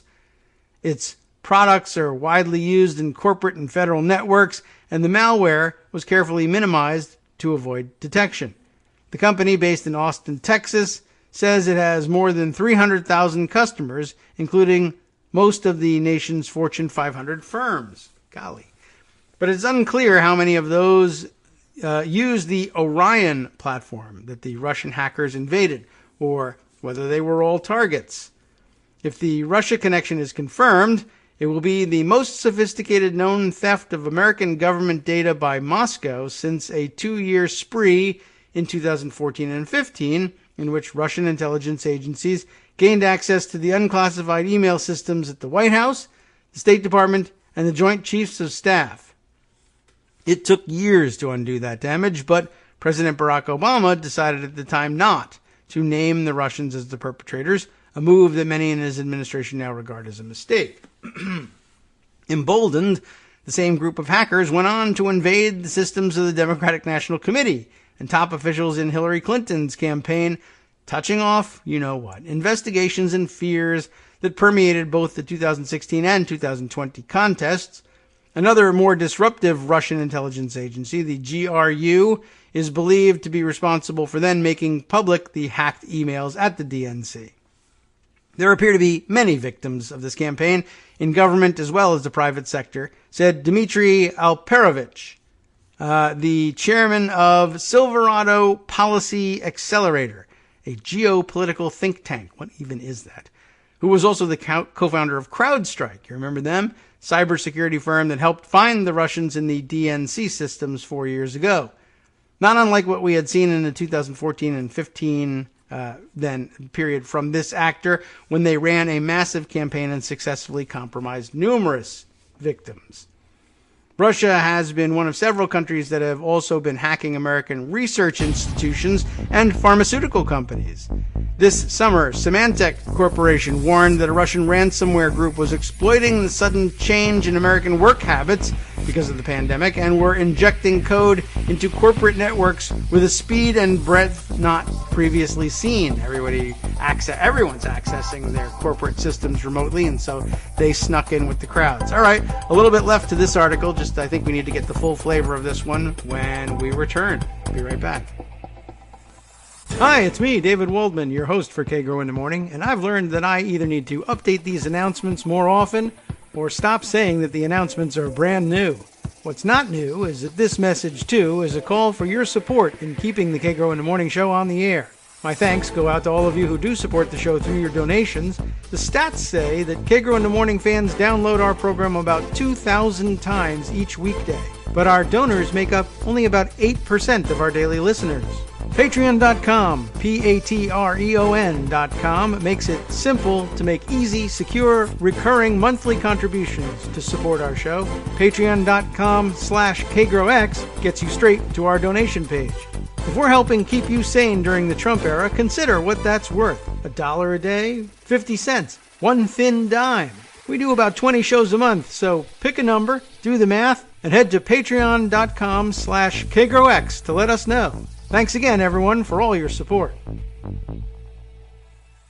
All right, welcome back now to the Kagro in the Morning show here on Edwards Radio. Let's continue with the New York Times article about the suspected, Russian hack of the federal government systems and attendant analysis on it. Where do we leave off in reading this? Yes, right. Okay, so Russia's been one of several countries that have been hacking American research institutions and pharmaceutical companies. And I guess Symantec issued a warning related to that. And because everybody is working remotely from home and via the internet during the pandemic, there's, lots of opportunity, lots of doors left open that they can sneak in along with legitimate users and maybe go in undetected. According to private sector investigators, the attacks on FireEye led to a broader hunt to discover where else the Russian hackers might have been able to infiltrate both federal and private networks. FireEye provided some key pieces of computer code to the NSA and to Microsoft, officials said, which went hunting for similar attacks on federal systems. That led to the emergency warning last week. The Russian embassy in Washington, of course, denied on Sunday night that Moscow had engaged in any hacking against the United States government. Russia, the embassy said in a statement, does not conduct offensive operations in the cyber domain. Sure. Most hacks involve stealing usernames and passwords, but this was far more sophisticated. Once they were in the SolarWinds network management software, the Russians, investigators said, were able to insert counterfeit tokens, essentially electronic indicators that provide an assurance to Microsoft, Google, or other providers about the integrity of the computer system its email systems are talking to. By using a flaw that is extraordinarily difficult to detect, the hackers were able to trick the system and gain access undetected. It is unclear exactly what they extracted. The situation is reminiscent of the Chinese hack of the Office of Personnel Management, which went on for a year in 2014 and 15, with the loss eventually tallied at more than 22 million security clearance files and more than 5 million fingerprints. That turned out to be a part of a much broader data gathering effort by Beijing. Data gathering, that's a nice way of putting it, which involved theft from the Starwood Hotels division of Marriott, the Anthem Insurance database, and Equifax, the credit reporting agency. The history of Russian theft of critical data from the U.S. government stretches more than 2 decades and resulted in the creation of the United States Cyber Command, the Pentagon's quickly expanding cyber warfare force. As early as the mid-1990s, the FBI was called in for an investigation into networks that included Los Alamos and Sandia National Laboratories, which work on nuclear weapons design, among other issues. And what would anybody want with that information, right? In the minds of some experts, the Russian operation, soon called Moonlight Maze, why not, never really ended. The activity described by the name, Russian cyber operations against a wide variety of American targets, continues to this day. Ben Buchanan, now at Georgetown University, and Michael Suhlmeyer, now a senior advisor at Cyber Command, wrote for the Carnegie Endowment for International Peace in 2016. That brings us to the end of the New York Times reporting on it. I mentioned that there was something else that I had put aside. I saw some commentary on the situation. Let's see, whose commentary is it? Kim Zetter, a journalist, describes herself on Twitter as cybersecurity and national security journalist, author of Countdown to Zero Day, Stuxnet, and the launch of the world's first digital weapon. Interesting. So I guess professionally and personally interested in this, has a reasonably brief Twitter thread about it. One of the later tweets that had caught my eye, the one that was that also information that we found in the New York Times piece as well, that the hack is not brand new, just the news to us about the hack is new, but apparently they've been in the systems since May. Someone asked me, Kim says, to provide a simple description of what this SolarWinds hack is all about. So, for anyone who is confused by the technical details, here's a thread with a simplified explanation. Oh, good, simple. Of what happened and what it means. That sounds like something we might need. The maker of software that is used in the highest echelons of government, including the White House and the NSA, was compromised by attackers who slipped malicious code into the software maker's trusted code without the software maker knowing it. The code got distributed to its customers. That malicious code, once it infected customer systems, opened a backdoor into those systems and contacted the hackers to let them know that the door was open for them to surreptitiously enter those systems and begin stealing sensitive data on those networks. The hackers did this back in March, even earlier, and their activity was only recently discovered. This means they have been inside government systems all these months, stealing data and spying on government workers without anyone knowing until now. They also infected telecoms and other company networks. Here is a list of some of the customers who use the software made by the software maker. Their name is SolarWinds. All of these were potentially compromised. And there's an embedded picture here. Let's see. SolarWinds customers, this is, I guess, from their website. So SolarWinds comprehensive products and services, this is good stuff about SolarWinds, right, are used by more than 300,000 customers worldwide, including military, Fortune 500 companies, government agencies, and education institutions. Our customer list includes, this is all bragging stuff, but now it just looks terrible. Here's all the people who are compromised. More than 425 of the U.S. Fortune 500. Seems like a lot. All 10 of the top 10 U.S. telecommunications companies. All five branches of the U.S. military. Does that include our Space Force now or what? Who cares? There's 3 people in it. The U.S. Pentagon, State Department, NASA, NSA, Postal Service, NOAA, the weather guys whose maps get drawn on in Sharpie from Trump and who aren't allowed to criticize it, right? The Department of Justice, who cares about them? And the Office of the President of the United States, which, what information you can get from that guy? All 5 of the top 5 U.S. accounting firms, hundreds of universities and colleges worldwide. Okay. So all that bragging just makes them look worse now. What does this mean for average people and their data? This is a national security hack conducted by a nation state, Russia, and focused on high-value targets and data. While it's possible that your personal data could have been compromised, it's more likely not what the hackers were after. But there's a lot that's still unknown about the operation.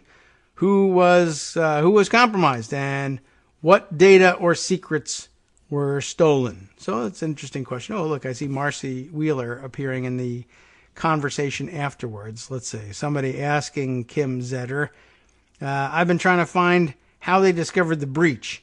None of the news stories say that.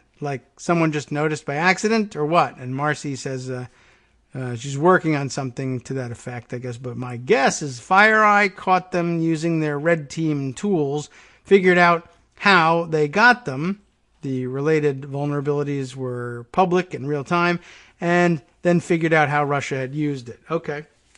Seems like a good guess. Just kind of curious about that. And then, what's this? Oh, see, the original tweet was deleted from this one, so I can't even start down that path. But okay, very interesting. Gonna have to keep an eye on that one and see if we can figure out whether we think that it was done with a blind eye turned toward it or not. But there are an awful lot of players in this field, and not everybody is going to turn a blind eye to it, even if Trump tells them to do so. Let's see, another item I can bring up from over the weekend. Yet another court case settled in favor of realism and not Donald Trump in Wisconsin. Federal court in Wisconsin rejecting yet another of the crazy lawsuits. I had Armando point out to me, I think some point yesterday morning, that he had taken a look at this judge's decision, and that essentially it was, he said, the federal judge in the Wisconsin case, he told me, had adopted my interpretation of the electors clause in the Constitution that I was proposing ought to be used to dismiss the merits, if they ever got to it, of the Texas case. And this was something that I explained on Twitter, I think after the show. I can't recall whether we discussed it on the show and then I wanted to get it out there and write it all down and tweet it out at that point, or whether whether it just was something that I developed after after the show had concluded. But let me see if I can't find the thing and find Armando's note about it. Because, in a mini thread, I kind of discussed what they ought to have been using to dismiss the Texas suit. You'll recall the Texas suit, and, now old news at this point, but the Texas suit was basically, Texas was claiming that the 4 defendant states, and it was, Arizona, Michigan, Georgia, and Wisconsin, or Pennsylvania, yes, and I think they were thinking of targeting Wisconsin as well, but they didn't go ahead with that one, if I recall correctly. Anyway, their claim, and it really applies to a lot of states, including Texas, by the way, which was kind of interesting in itself. The claim was that the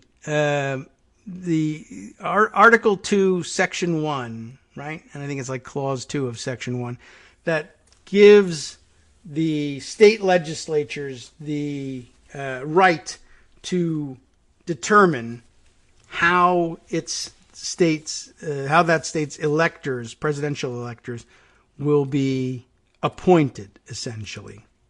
And I hesitate to use the term because, of course, there are 2 methods for naming those presidential electors. One, of course, being the one with which we're familiar, having an election, and the popular vote winner of that state wins, in most cases, all of the electors from that state. Some states chose to split it up by congressional district. There have been other schemes proposed, et cetera, et cetera. Or what the Republicans lately have been insisting ought to be done is that the state legislatures ought to reclaim that power even after they've held the election, based on stupid and unfounded claims of fraud, to reclaim that power and simply name the electors themselves. In other words, appoint the electors with no regard for the election, as if it had never happened, and simply name Trump's slate of electors as the state's official slate of electors. But, along the way, we discussed the fact that, yes, these states do technically have the opportunity, and have given it up of late in modern practice of simply naming the electors themselves and instead opting to have statewide popular elections for determining who the state's electors to the Electoral College would be. Anyway, Texas's theory was that that Article 2 gives that right to the state legislatures, and that they exercise that right by adopting legislation to, and making changing state statutory law to describe how elections will be conducted, and that it is the sole provenance of those state legislatures to make those rules and change those rules. So their contention is that once the state legislature sets rules for how an election will be conducted, if anyone other than a state legislature seeks to change or modify those rules, it is a violation of, one, state law, and two, in Texas's opinion, which they didn't really believe in, a violation of Article 2, Section 1, Clause 2. This is the one that reads the way. I'll give you the language of it so you know. Each state shall appoint, get it? See, that's why the confusing language. Each state shall appoint in such manner as the legislature thereof may direct a number of electors. What number? The number will be equal to the whole number of senators and representatives to which the state may be entitled in the Congress. And then goes on to say, but no member of Congress is allowed to be one of those electors.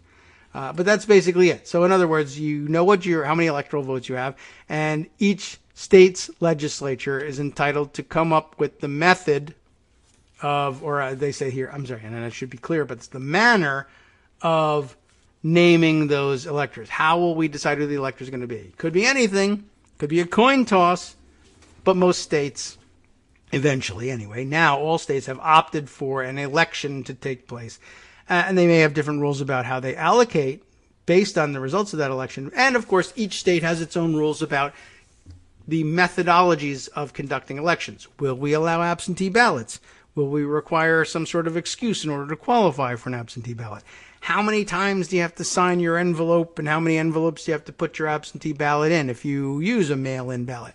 How late will the polls stay open in our state? What provisions are there for judges to force polls to stay open even later if there are voting machine problems? What sorts of voting machines will we use? All things like that. All the details, the granular details of conducting elections, very often made by statute. Not always, but in many states, set by statute. Now, so the Texas claim is if the statewide boards of election or local boards of election or the secretaries of state in those states do things like say, we'll also have drop boxes for you to put your ballots in. And the state's electoral code, their statutory code, doesn't say anything about drop boxes. The Texas theory was that's a violation not only of state law, because it has to be the state legislature that says there'll be drop boxes, not a state secretary of state, but also a violation of the Constitution, which says that the manner of selecting the electors to the Electoral College from each state will be set by the legislature. And here, the Secretary of State did it, or the Board of Election did it, and that's illegal and unconstitutional. Well, it might have struck you as silly at the time, or maybe it's only striking you as silly right now, but it is silly. It's not what they're talking about. I don't know. Let's get right to it here. That section of the Constitution, Article 2, Section 1, Clause 2, just says the manner of selection will be chosen by the legislature. And here's what they meant. The founders, I'll tell you what the founders meant by manner. That's how generally will you decide who your electors will be. Will you have an election? Will you appoint them yourselves? Will you have a coin toss? Will you throw darts at a dartboard? What is you can choose anything you want, but that's the manner. Once the legislature says the manner will be by popular election, that's the end of the constitutional requirement. That's it. After that, the details. Will we allow absentee ballots? How many times do you have to sign them? What times will the polls be open to? Can you vote while standing on your head? Whatever might strike the legislature as necessary. they not only can take care of separately, but also details like that are delegable to other authorities. And in most cases, states do have that taken care of. They have sometimes very detailed electoral codes, but also very often provisions that say other regulations of how we're going to conduct our elections are delegable to the Secretary of State or local or statewide boards of election, or there are grants of authority to take care of those sorts of things and modify them when necessary so that the state legislature doesn't have to do every single thing. And of course, some states, the state legislatures are out of session for an awful long period of time during the year, especially in and around election time. And they can't simply have those responsibilities left to them and only to them. But more than that, you think about the method of constitutional design. There's very little chance that the founders thought that state legislators ought to be consumed 24/7 with the details of administering elections. They could, of course, contemplate some of those details, and whichever ones of them they felt it was absolutely necessary that they set in stone and not delegate to others, they could take care of that. They could do it with explicit language in the statutory code. But it was never the design of the federal constitutional founders, that all local election regulation would be bound up with the federal constitution. It doesn't make sense anywhere. There's no other part of the federal constitutional design that reaches that far down into local brass tacks. It would have been impossible to complete and ratify the Constitution if it had ever done something like that, and it's antithetical to the design. But anyway, so the basic premise that I was putting forward here is that manner of election refers only to the choice by the legislature of popular election or something else. And then after that, it's over. It is no longer a constitutional question. Right. So will you have an election or will you have something else? And once you choose, that's the end of the constitutional obligation and the end of Texas's lawsuit. It's all over here. The manner of election, the manner of appointment of the electors asks the question, basically, how are you going to choose the names? And then the details of how you'll run the election, if you choose to have one, are outside of the purview of Article 2, Section 1. It's over. How do the states respond to that charge, by the way? You look at the 4 defendant states, it's pretty obvious what happens here. Each one of those states answers in one line or so, sometimes 2 sentences, the constitutional charge. And one of the states actually comes up, uses the language directly by saying, this is the manner that we're talking about here. But Georgia says very little about it. Georgia's election code, the 2006 Georgia Code, Section 21210. Back in 1962, it looks like, when they adopted this code, looking forward, or perhaps 1960, looking forward to the 1964 election. So they say it this way: at the November election to be held in the year 1964, and every 4th year thereafter, there shall be elected by the, and this is very confusing stuff, electors of this state. Electors means 2 things. There's members of the Electoral College are electors, but also in state law, very often when they talk about the electors, you're talking about eligible voters in this state. So the second use of electors is what they're talking about here. So every 4 years, there will be elected by the eligible voters of this state persons to be known as electors of President and Vice President of the United States. That is to say, members of the Electoral College. And referred to in this chapter, this section of the law here, as presidential electors, equal in number to the whole number of senators and representatives to which the state may be entitled in the Congress of the United States. Just what the Constitution says. And that's it. That's the end of the section. They say, we'll have an election, and that's how we'll choose our people to be in the Electoral College. Same thing in Michigan, right? And I think they even take care to use the words the manner in this one. Michigan's section says, at the general election, November election held in the year 1956, and at the general election in November held every fourth year thereafter, electors of president and vice president of the United States shall be elected in the manner herein provided. The manner, one. And where is it provided? Here. Here is, and it actually says it, herein provided, colon. Provided is the next word. So we're not even, there's not going to be any other language in between when we say we're going to provide it herein and the actual provision of it. It comes next. Provided that if Congress should hereafter fix a different day for such election, right, then the election for electors will be held on that day named by Congress. And that's it. That's the line. How are we going to choose our electors? By election. When are we going to have it? In November. What day? The day Congress says. That's it. Over. That's the manner and election. Pennsylvania, similar thing. Wisconsin, also very basic. The point is, I think if you looked in every state, you would find that it's a one-line thing. Why is it a one-line thing? Because it's a simple task that the Constitution asks. What are you going to use to determine who your electors are? We'll have an election. All right.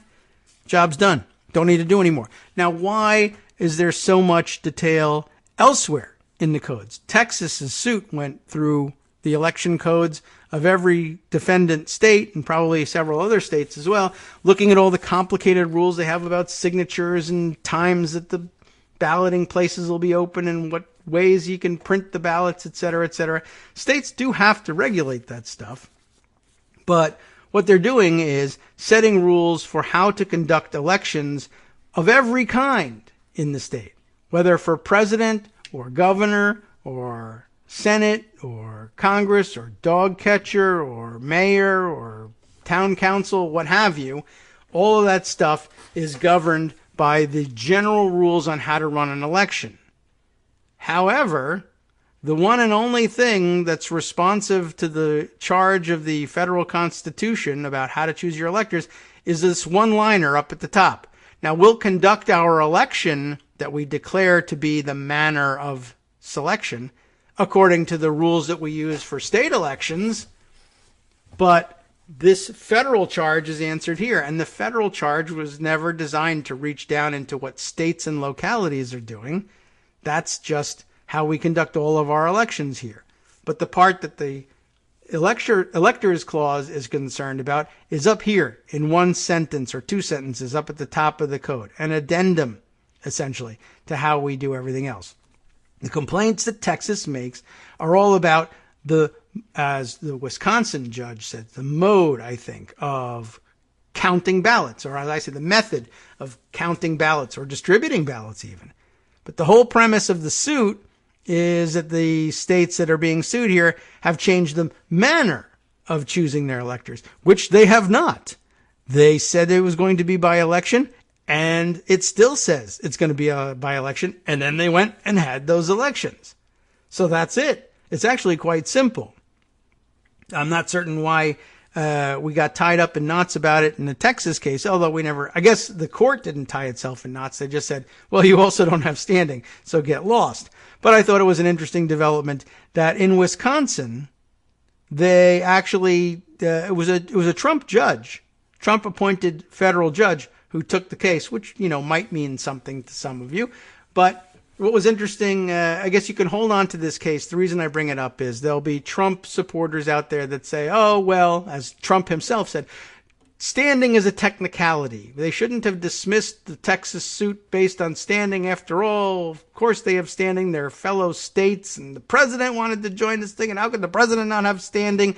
And of course, one humorous answer you could give them, by the way, if you ever run into Trump yourself, you can say, well, sir, don't get upset about not having standing. If you had standing, then you wouldn't be sitting, right? If you're standing, you can't be sitting. And if you're a sitting president, you can't be indicted. So if you had been given standing, then they could have indicted you. So you don't want that. So, all right, well, I don't know whether that one would work with him. But at any rate, if you run into somebody who says, yeah, well, it was a technicality that the Supreme Court used to dismiss it. In Wisconsin, they said, you know what?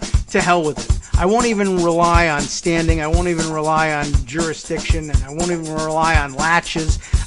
If this case were to go forward on its merits, you still lose because you're still talking about something that isn't in the Constitution. The Constitution says you choose the manner of appointment. They all have opted for election, and then after that, it's their business how they conduct it after that. You would have no standing to reach down into that if you were Texas. Here in Wisconsin, well, basically the only claim you stated was one based on Article 2, Section 1, and they seem to have satisfied that one, so goodbye. Anyway, I thought that nice little lesson might help you if you run into somebody annoying on Twitter that you want to have this conversation with. But if you don't, and you'd rather just stick around and listen to more great radio here on Netroots Radio, Justice Putnam comes next with the West Coast Cookbook and Speakeasy. I recommend that. From netrootsradio.com, you have been listening to Kagro in the Morning with David Waldman. Here's some good political news from down in Texas. Good stuff in Texas instead of the crap, right? El Paso elected its liberal former mayor, defeating the conservative incumbent in a runoff.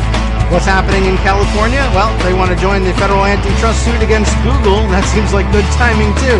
Stay tuned for that and much more from around the country and around the world next.